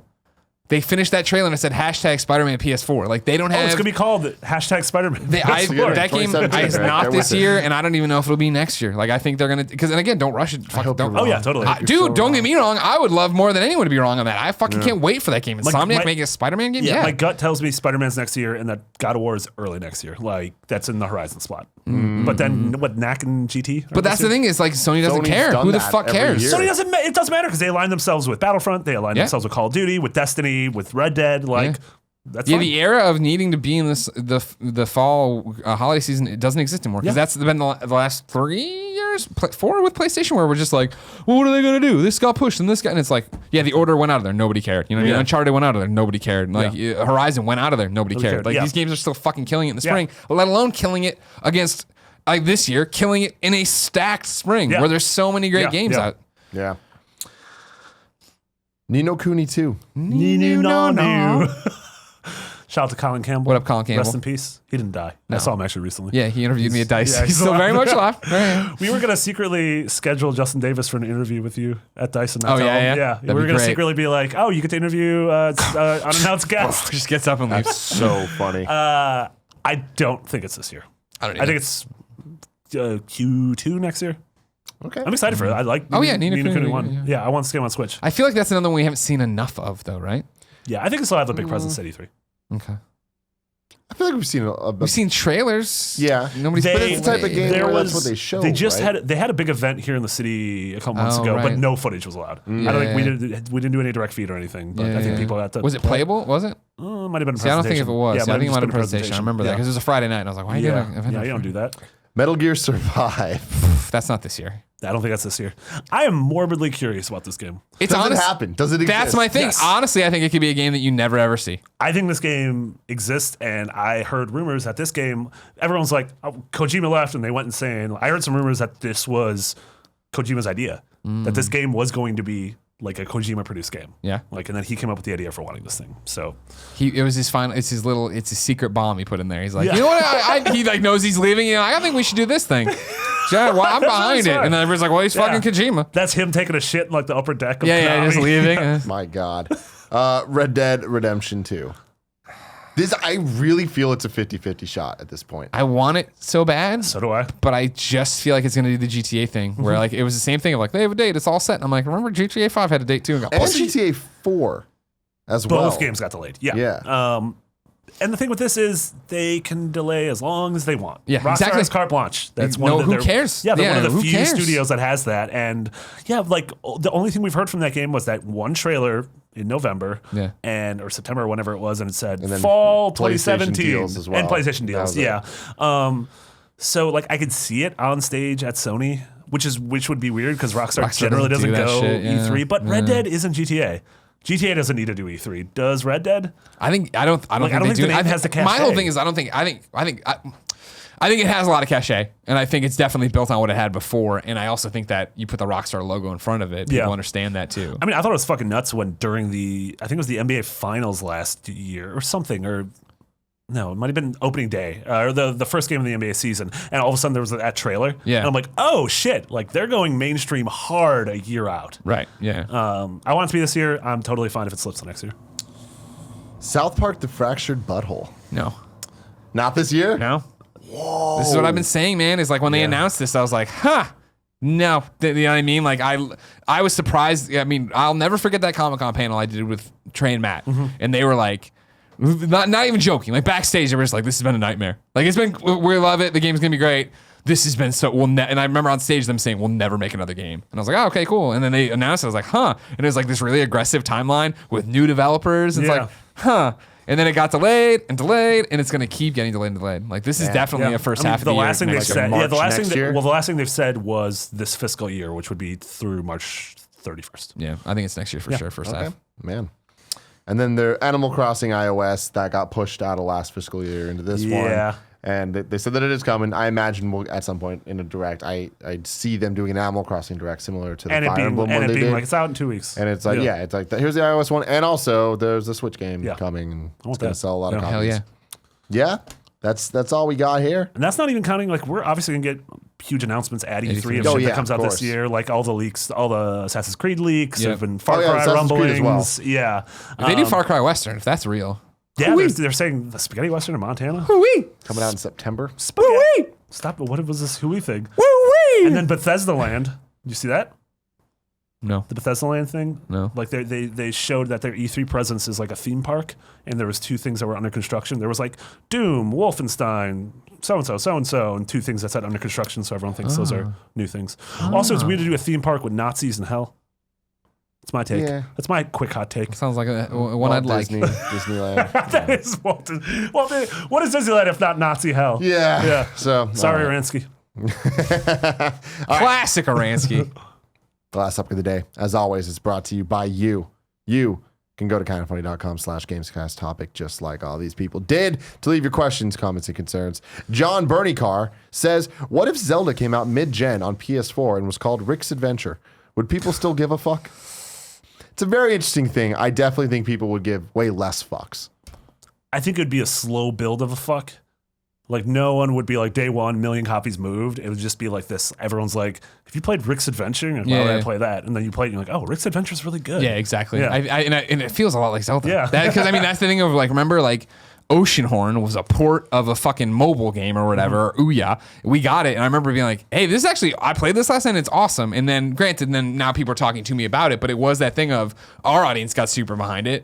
They started talking. Then they asked about Vita. Now it's a Vita game. Now it's a Switch game. Like that's a game that came not from nothing, but it is like, hey, holy shit, this Zelda clone's actually pretty good. Like, and I think Rick's Adventure would be like, hey, this is like Zelda, just different. Now, it didn't work for Darksiders ever, so we'll see whatever goes on there. But yeah, I wonder if it would, how much it would affect review scores and people's word of mouth about it, because people love this fucking game. Sure. Oh, yeah. Myself included. Yeah. But I wonder if you took out, if it was called Rick's Adventure, I probably wouldn't have played it.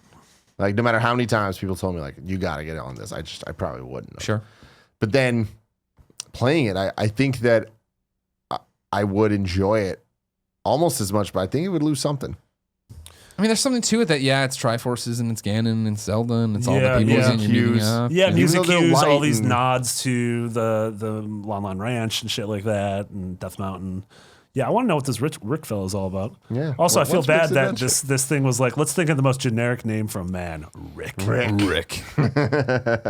Rokosho says, and this is another one about Zelda. Hi guys, long-time listener, first-time poster. Do you think the Zelda game essentially screwed the upcoming Spider-Man game with its climbing mechanics? Not even remotely. Will fans and critics complain if Spidey can't attach to every single wall?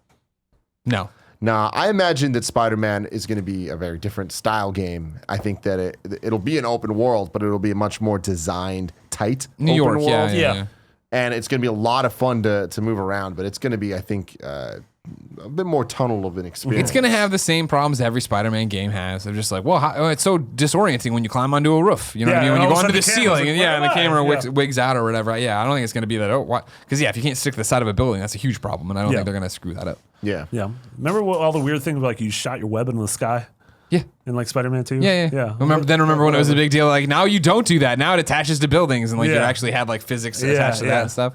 It's gonna be fascinating to see how they pull it all together and what this actually looks like and how it plays and what is it and how open is it. I mean, they swear that gameplay we saw, that video we saw last year was gameplay. Yeah. Fuck yeah. And it's like watching it though, I'm just like, I just can't fathom how you'd play that. Like that scene where we bust through the cafe and is like jumping on the things. Like, all right, cool. The animation, I get it. Like there could just be some way that if Spider-Man's like this, it touches the things that way, and cool.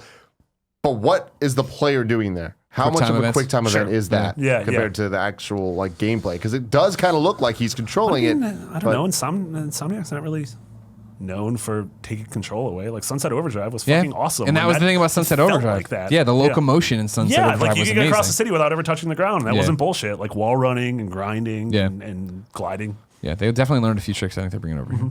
All right. So, Marty, we have you on the show. Yeah. So, obviously, there's a lot of Marty questions. Big Mart! What? Josh Voigt says, please ask him if he's still haunted by Battletoads. Yeah, I really don't like the video game Battletoads, and I've expressed it several times. And then there was the Battletoad man at E3 last year. He was big and he was slimy. He was at the Microsoft booth looking at me. I didn't like that. I had to review Rare Replay and play Battletoads. I didn't like that. Max always tells people to scream Battletoads at me at conventions. I don't like that game. It's a bad game. The names are Rash, Pimple, and Zit, and Herp. That's not good. Wart. No, I don't like any of those names. Herp? There's probably a fourth one named Herpy. Well, you named 6 people there. There's got to be some of the Battletoads. I don't like that game. If you like that game, you have bad taste in things. That being said, Rare is a very good developer. It's true. Jason Hale says, when are we getting the Duck Dynasty review? Yeah, that's been a while. Please do it as your final thing. Whenever you're ready to move on from IGN, that's the last thing you post. So I said I was going to beat all 3 Mass Effect games or I would quit. And I beat one, and I'm not going to beat the other ones. Yeah, and so instead of quitting, Lana and I said we're going to stream all of Duck Dynasty and have it be my review. And then we got busy because we have jobs. Yeah. A lot of goofy ideas that don't become reality. We call those ideas nevergreen. Yeah. We have evergreen ideas and we have nevergreen ideas that are I like that. Amazing ideas that we will never do. Yeah. It'll happen at some point. And then the final Marty question. Of course, there was a lot of questions about cardigans, but this is the Gamescast. We're trying to be serious. I haven't worn a here. cardigan in a little while. Yeah? I'm liking this. I like this look, Marty. I don't like You all still the running? You hashtags. still working I out do a and little stuff? bit of running. Yeah. From the cops. Oh! 69. Chrissy James Wait, says. did I commit it? It's like 69 69 is illegal in San crime Francisco. In San Francisco, 69ing is illegal. Dude, I see people take shits on Geary walking to work, and that's not illegal? Yeah, well, no, it is, but this has got to catch you. 69's Gotta catch illegal. 'em all. What a world. Chrissy James says, does he still feel shame from the Phil look? So, for some context, get us up to speed on what this question's about. So, at GDC, we had head of Xbox, Phil Spencer, amazing man, on our Xbox show, Unlocked. And I was taking time codes, mostly for if he said something interesting, I took a time code so that Andrew and the news team could break it out. Because God forbid they do the job and just watch the fucking Well, video. it was GDC. There was a lot. Everyone was busy Sure they were. Sure they developing game conferences Oh, yeah, and whatnot. exactly. It was also weird because it was the morning of the GDC Awards. So I was wearing a sport coat and a tie, which I usually don't do. Doctor. Yeah, I am a doctor. I've delivered several children. Jesus. Yeah. You made more. I know. Thank you. Whoa. And so while he was talking, I was sitting next to him. I was writing down a time code, and something happened with my hand, and I still don't know what it is. And there's a close-up GIF of it. No one understands what it is. But the pen just flew out of my hand off the table, and I very quickly tried to, it was while he was talking, tried to grab it and then realized it was too late. And then I just sort of came back and was like, no, nothing happened. And Phil, who's this amazing, creative, very powerful man in video games, just looked at me pretty much like the most disappointed father ever of just like, what are you doing with your life? And I just tried to play it off. I was like, no, nothing, Papa Phil. Everything's fine. Everything's fine. And so that GIF will live on probably as my curse. Congrats, though. Good. That you did Duck something. Dynasty. You did the internet. I did the internet. That and Duck Dynasty. Yeah. Phil will never forget you now. No. You're always going to be the pen guy, the fidgeting pen guy. The penguin? The penguin, Yeah. I guess. You're part of the Pen 15 Club. Oh, that's penis if you write it correctly. Yeah. Oh, Yeah. I like that. I still can't believe 69 is illegal in this part of the city. It's crazy. That It's sucks. crazy. You know? We got to Sorry, get Phil guys. Spencer on the show just so we can give him a new nickname and call him Filthy Spence. I love Filthy Okay, Spence. done. Yeah. Yeah. Maybe we can have him Yeah. change his Twitter handle to that, huh? Maybe. To P, was he P3? Yeah. Yeah. Yeah. Okay. He's a good dude. Let's do it. Nolan Chase says, what platforms do you think they're going to most likely release new Armored Core games on? Fucking. So I know. I know this thing. Alana came back with rules. Armored Core. No! Saki-san! It's That's From Software. This is pre fucking Dark Souls. Like, I love that studio. Miyazaki's working on, he's fucking dabbling with robots. I don't want a Dark Souls game ever again. I want an Armored Core game in the style of Souls. I want it to be a roguelike to where every time you die, your mech is left there and your pilot has to come back to whatever the bonfire is and retrieve your mech, or it's like, fuck it, you got to build a new mech. Huh. Yeah, I want that. I want that. Yeah, I want that PS4. I want that Xbox One. All right. I can't believe you didn't play. Like, No, that's a big PS1 I did. I reviewed them. It turned out Trevor Starkey said in the review, where I'm just like, I don't know what. You're a fucking robot and you're fighting shit. It's okay. Yeah. That's so funny. Yeah. Oh man, shout out to Armored Core. Yeah. Chris Gilbert, do you think Yooka-Laylee was a worthy successor to Banjo? So we haven't had anybody on this show that really invested time into Yuka. I had to. You reviewed I legally had to.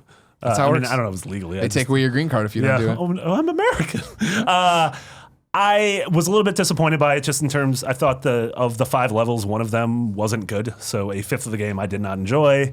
I thought it wasn't quite as precise as Banjo games, and the camera had a little bit of a problem. That being said, like, I think this is a really solid building foundation for Yooka-Laylee 2, which could fix a lot of those problems and could do something really special. Do you think you'll actually get Yooka-Laylee 2? I think it can do well on Switch. When it comes out. Yeah, honestly, I do think. It It's a relatively small studio. And we're sort of at that cusp of, we had Ratchet & Clank was amazing last year, and then we have Mario coming and Psychonauts 2. Like, I feel like there's sort of this return to form of 3D character platformers. So, yeah. There you go. Heel Kick Movie, friend of the show, We know them. says, please ask him about his writing process, specifically how he begins and how he overcomes writer's block. Thank you. It's a good question. I write mostly by hand. Like in notebooks, especially like reviews or features. Like if it's a news story, I just fucking write it and get it up there. But I write by hand and I write at bars, and I don't worry about, I let it be train of thought. I jump around from piece to piece. Like if I'm writing a review and something else comes up, or I overhear someone say something else, I don't mind to turn the page and write a note of, this person said this thing. Like, this is interesting. Put this somewhere. But mostly, yeah, I'm relatively lucky in terms of just, I've done this enough, and I've been a writer professionally for 6 years, but I went to school for creative writing and screenwriting. So I've been doing this long enough to where I just get through it, and I think you're always your own worst critic. And so overthinking things, I don't know if this is the same way with you, but if you start overthinking something, that is when you're going to fuck up and slow down. Yeah. So I think writing is locomotion. It's getting through. It's movement. Yeah. That's the whole thing. Even if you don't like this isn't great. It's continue to go to get something good again, to then come back with fresh eyes later to fix what's wrong. And begin everything with, it's hard to believe.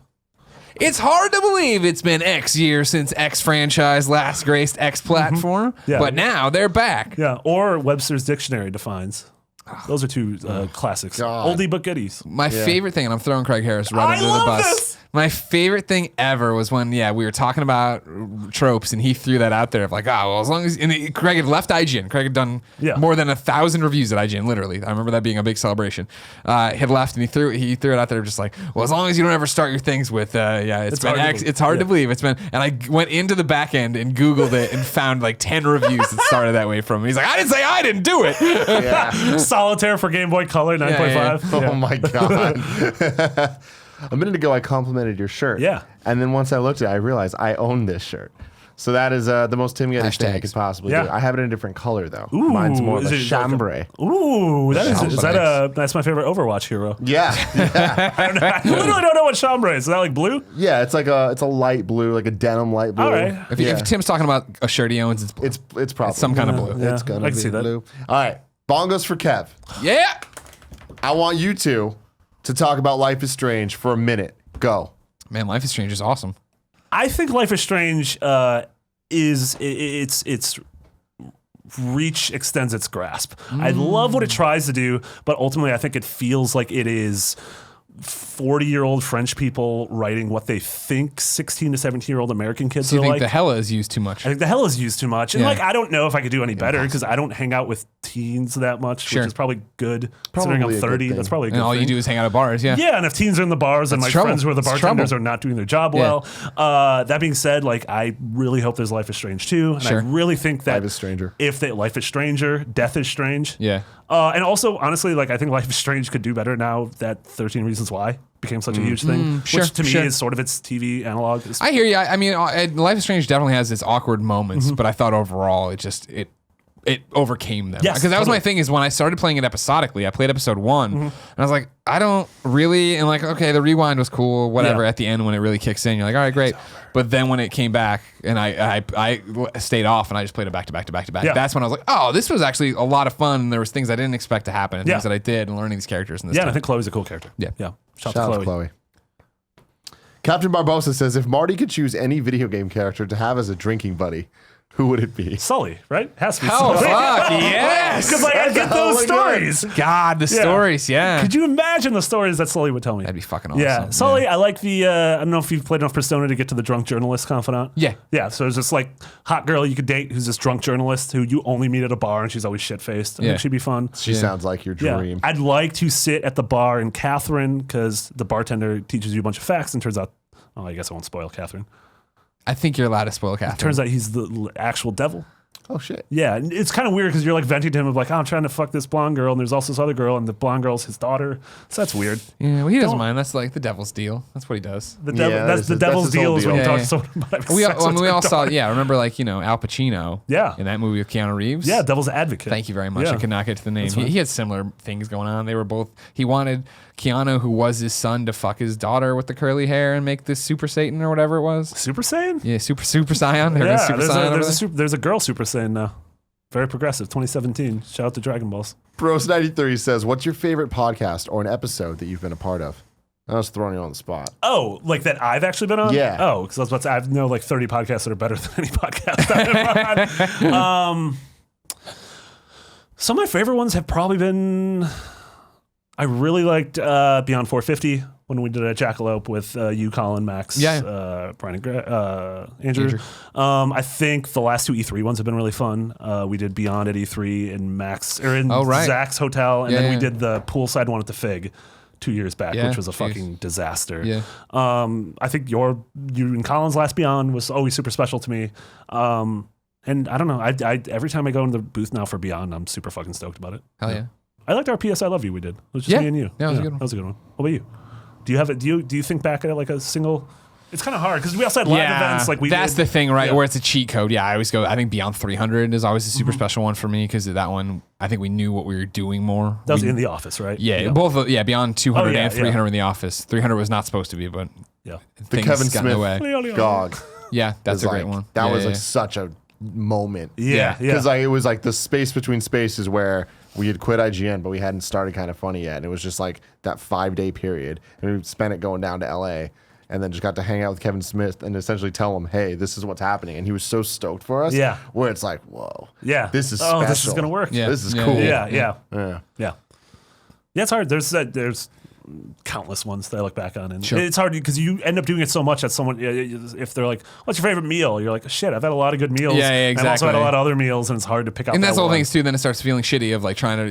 You'll remember one later on. You know what I Yeah. mean? Like I remember the first PSX. We did the last live Beyond we would ever do. Yeah, that's right. And we knew it was our last one, but nobody else did. And that was like I get choked up on it because I was trying to express it without expressing it. Kind Yeah, of thing. yeah, yeah, But totally. that was super cool because like that year PSX panels were super not attended because Yeah. they were like way far away, and we packed that room to stand. That was room the only. Vegas That was one? awesome. Yes. Final question comes from Carrie Aim. Are you excited for Darksiders 3? I am.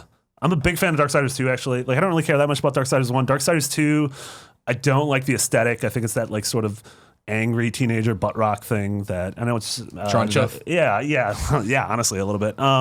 But I think its gameplay is super solid. It's this awesome mix of God of War's combat, Zelda's dungeons, and like single player World of Warcraft, just in terms of like the Norse mythology of the world and the quest system.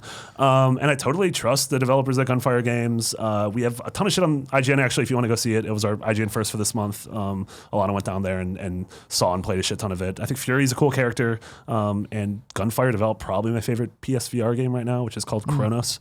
Oh, not PSVR, sorry. It's only on Oculus. I really wish it was on PSVR.